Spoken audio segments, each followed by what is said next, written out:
Tänase video on jätk natukene videole, mille pealkiri on kvanthüpe. Toon sellesama näite ja sellesama näite põhjal seletan, kuhu me enda energeetilises arengus ja vaimses liikumises oleme jõudnud, sest nüüdsest on tähtsam hing kui keha. Nagu öeldakse, et kuhu oma tähelepanu suunad, sellele sa toitu annad. Et kui sa suunad oma tähelepanu hingele, siis sa toetadki enda hinge ehk vaimset ennast. Kui sa suunad tähelepanu füüsilisele, siis sa toidad seda füüsilist keha. Ja siis lähebki füüsiline keha liigsesse kaldesse ehk tekivad mingid reageeringud valude, põletikude ja muu terviserikete näol. Et tähtis on hoida oma tähelepanu oma hingel ehk vaimsel tervisel ehk vaimsel endal. Ja näide siis, mida ma kasutan, on see, et teadlased tegid kirpudega katse, panid kirbud purki ja kaane peale. Ja kirbud hüppasid kaane pihta, nad ei saanud sealt välja. Siis mingi aja pärast võeti kaan ära ja kirbud ikkagi hüppasid ainult kaane piirini, nad ei hüpanud välja.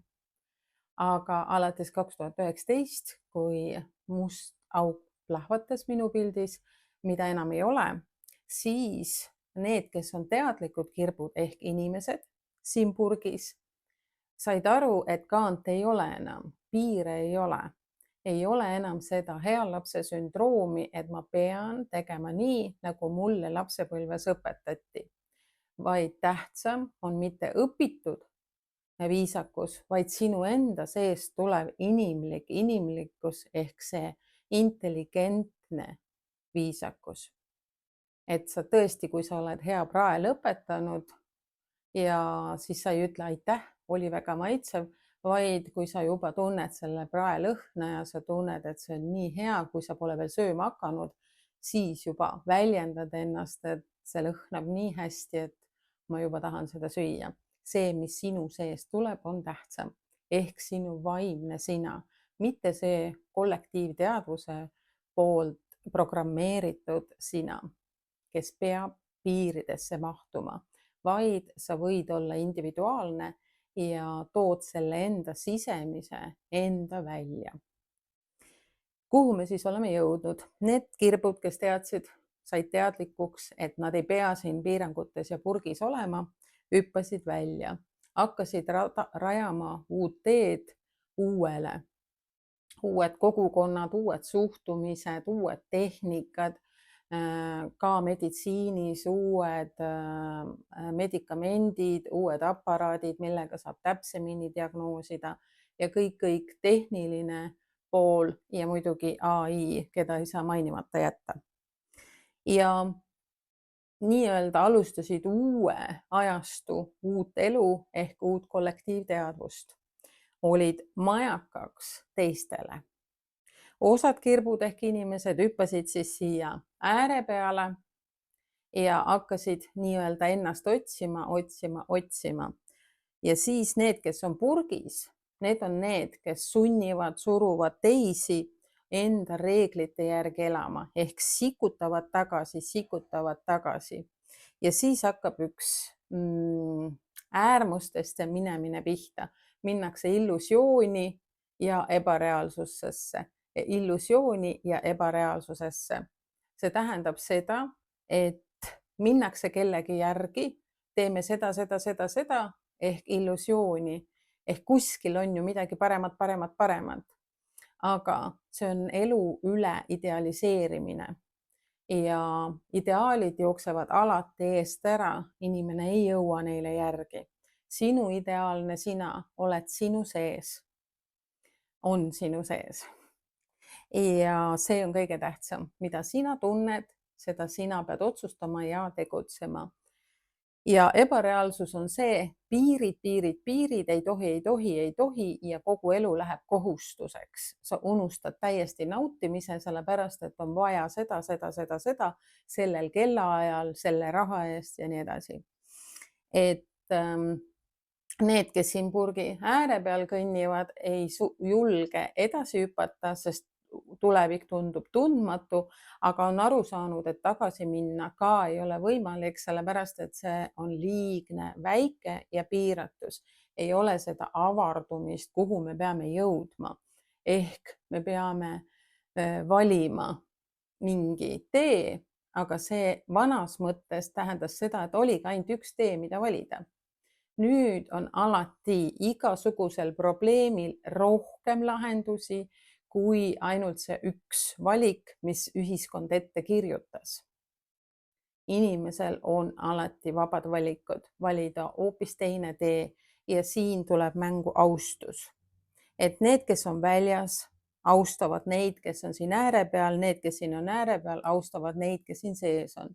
Aga paraku need, kes siin sees on ja kaklevad, vaidlevad omavahel ja panevad ikka piire paika, uusi piire paika, aga see ei tööta ega ei hakka tööle, sellepärast et see on lihtsalt nagu kiikumine. Midagi liigub, aga see on surnud ring ehk surnult sündinud ideed tekivad siin purgis, siis nemad ei austa.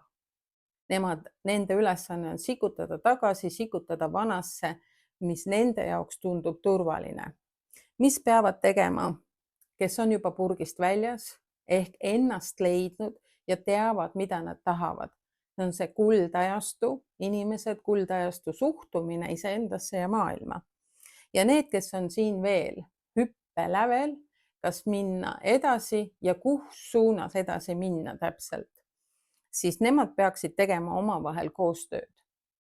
Et need, kes on väljas, hoiavad, toetavad neid, kes siin ääre peal on ja ei lase nii-öelda tagasi sikutada.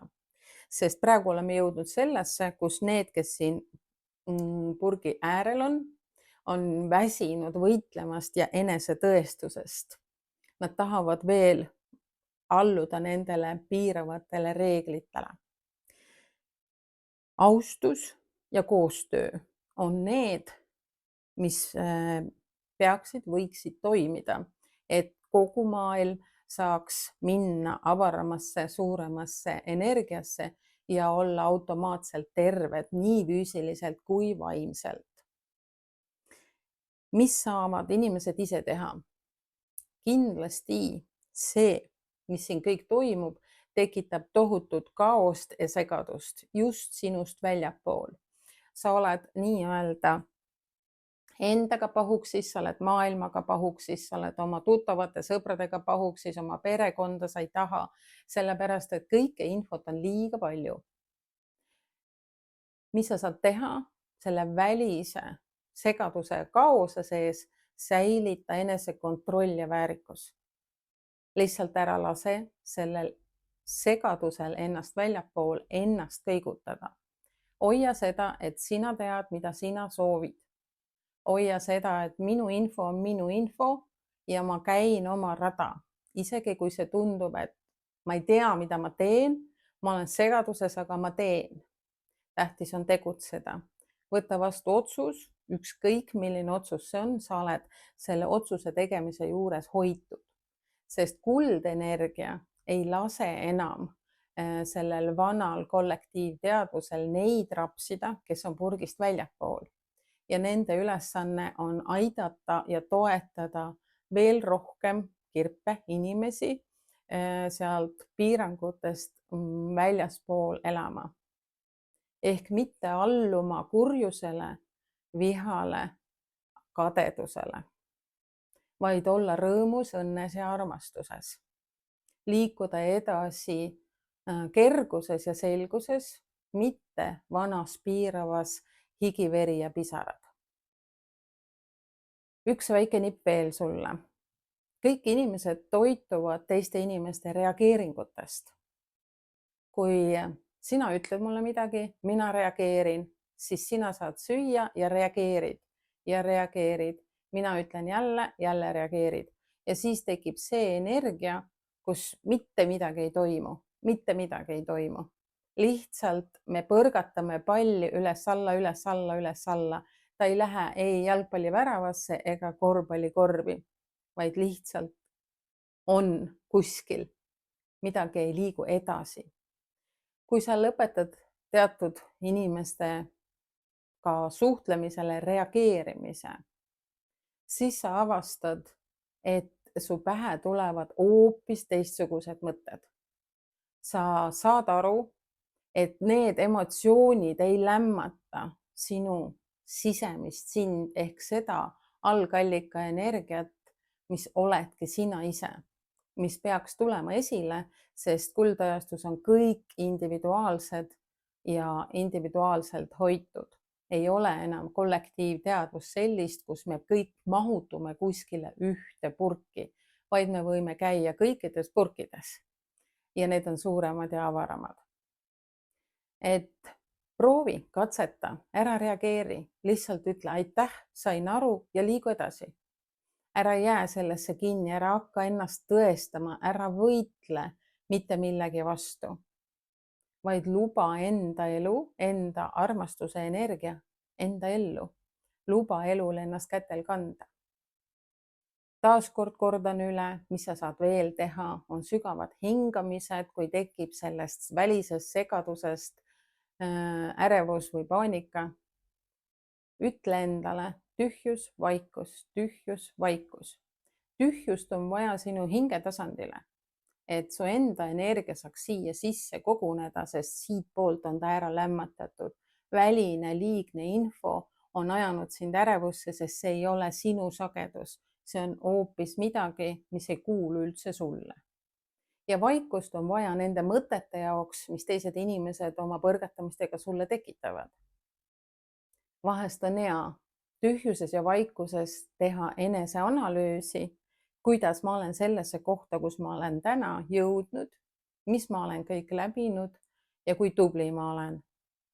Ja vaikust on ka vaja selle jaoks, et sa ei hakkaks teiste elu elama, hakkad parandama teisi, kaasa elama neile, vaid et nemad on nemad, nad peavad ise oma kvanthüppe tegema ja sina oled sina ja sina pead liikuma oma elurajal. Tee iseendaga see rahuleping. Tühjus, vaikus on sulle endale parim kaitse. Mis veel on tähtis? Tähtis on sõnajõud. Nagu öeldakse, sõna on Jumala vägi ehk Jumala sõna. See on lihtsalt see vägi, energia, mida inimene kasutab. Ja kõik sõnad on sinu enda valida. Igal sõnal on põhjus ja igal teol on tagajärg. Nii et vali, kas sa kasutad Jumala sõna või keelt või kuradi sõna ja keelt. Need on kõik üks ja sama, aga see, kellele sa rohkem süüa annad, see ka rohkem domineerib. See ei tähenda, et sa oled halb inimene, vaid lihtsalt sa oled jäänud sellesse tõestuse ja võitlemise energiasse kinni. Lõpeta tõestamine ja võitlemine, ole tühjuses vaikuses, tee paar sügavat hingamist ja sa saad aru, et sinu sees tuleb välja nii-öelda see Jumala sõna ehk universumi energia. See, kes sa oled päriselt ehe algallika energiast siia sellesse kehasse tulnud. Tähtsam on hing kui keha. Mis see kõik endaga kaasa toob, mis praegu toimub siin vähemalt 2 kuu jooksul? Pannakse proovile inimeste emotsionaalsus, kuidas sa reageerid, kellele sa reageerid ja kas sa reageerid. Millisest energiast sa hakkad toituma hobuse aastal, sest madu korjab kokku oma viimased mürgid, et minna edasi järgmised 12 aastat ja olla enesega rahulolus. Vaata, et sinu mürgipaun on mürgi täis piisavalt, parasjagu on parasjagu. Et seda ei ole liiga palju, siis sa ei suuda seda kontrollida ega hallata ja sa lased maailmal endast üle sõita. Ja kui sul üldse ei ole teda, ehk sa ei tea, mida sa tahad, siis läheb sul ka keeruliseks, sellepärast et siis sa oled jälle maailma lükata tõmmata. Sa jooksed lihtsalt kuskis suunas, aga tegelikult sul ei ole enda sihti. Aga hobuse aasta, kes meil järgmine aasta tuleb, peab olema siht. Ta peab olema see, kuhu ma lähen ja ma teen täiuslikult, annan endast parima. Nii et vaata, et sul oleks parasjagu eneseväärikust, eneseaustust ja enese sees hoidmise oskus. Ja kasuta seda nii-öelda keelt teiste ja enda suhtes väga teadlikult, sest nüüd on tunnetusajastu kohal ja kõik, mida sa ütled, võib minna tõeks. Kõik, mida sa välja sõnadega ütled, on sagedus ja see sagedus läheb teoks. Me tihti ütleme, ma ei mõelnud seda nii, aga tegelikult, kui sa ütlesid välja, siis see on soov sinu alateadvusele ja sinu soov on alateadvuse jaoks seaduseks, mida tuleb täita.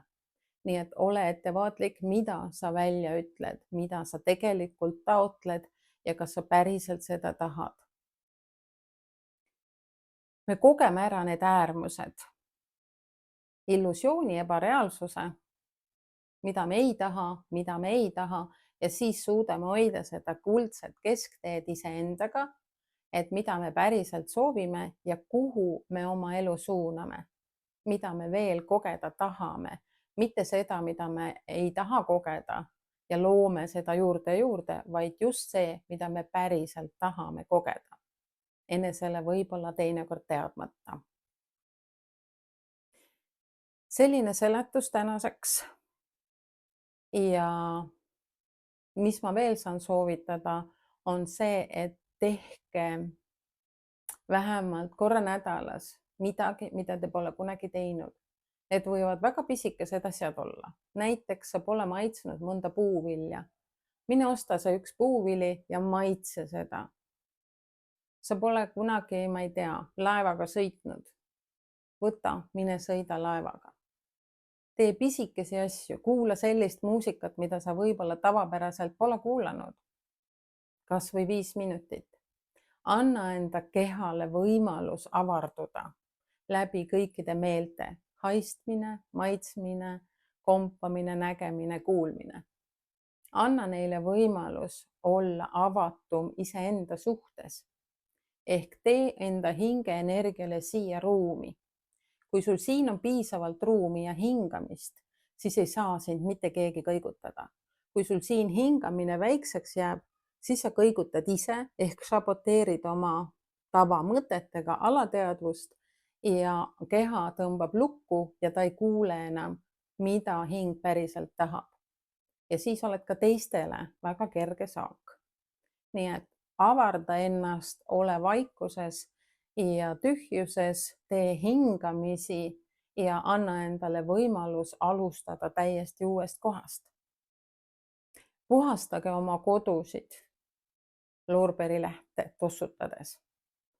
Kui valge salvei lihtsalt lükkab selle halva energia nagu tolmu vaiba alla või voodi alla, diivani alla, siis ta ei kao sealt kuhugi, vaid ta on seal.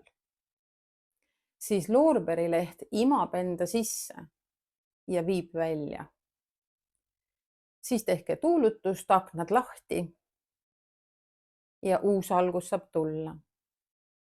Tähtis on ka värskus koduenergias. Sina võid ju ennast kogu aeg kuuendada ja värskendada, aga koduenergia seisab. Siis tee sidrunheinaga kõik käepidemed, mida katsutakse, kus on kõige rohkem energiat, sidrunheina veega üle. Ja kõige suurem link, mida kasutatakse, on külmkapilink, mida enam tänapäeval ei ole lingina, aga see koht on kindlasti olemas. Seda katsub kogu perekond ja seda katsutakse tihti. Nii et külmkapi uksed, aknad, kapiuksed, tehke sidrunheina veega üle ehk tooge värskust. Et hobune saaks tulla, sest hobune on minu pildis nagu unicorn ehk ükssarvik. Ja kui sinu ükssarvikul ehk sellel energial, mis järgmine aasta tuleb, millest sa hakkad toituma, reaalselt oleks siht ehk see sarv, siis tee selle nimel tööd, sest juba novembri keskelt tuleb hobuse energia väga kiiresti ja ta ei kappa, tal ei ole nii palju reegleid, vaid ta lendleb. Lendab, kui on vaja, seisab paigal, naudib, on mitmevärviline, külluslik. Pane endale sihid, nii suuremad kui väiksemad ja ära sea mitte mingeid piiranguid, et sul ei ole aega, sul ei ole raha, sul ei ole piisavalt julgust, sa oled liiga vana, mis iganes, vaid et hing on igavene, hing on lõputu ja selle ühe kehastuse jooksul suudad sa rohkem kogeda, kui me arvata oskame. Sul on rohkem potentsiaali olla väekam, tublim, toredam, kui sa ise praegu selles hetkes siin ja praegu arvad. Soovin teile mõnusat kulgemist septembris, oktoobris ja hoidke ennast enda sees, ärge võidelge, tõestage midagi. Lubage endal olla see, kes te olete, tehke digipuhastust, tehke päevi, kus te ei kasuta internetti lihtsalt, et seda infot ei saaks liiga palju ja see teid ennast ära ei sööks. Soovin teile mõnusat olemist enda sees, enda armastuses. Selgelt nägemiseni.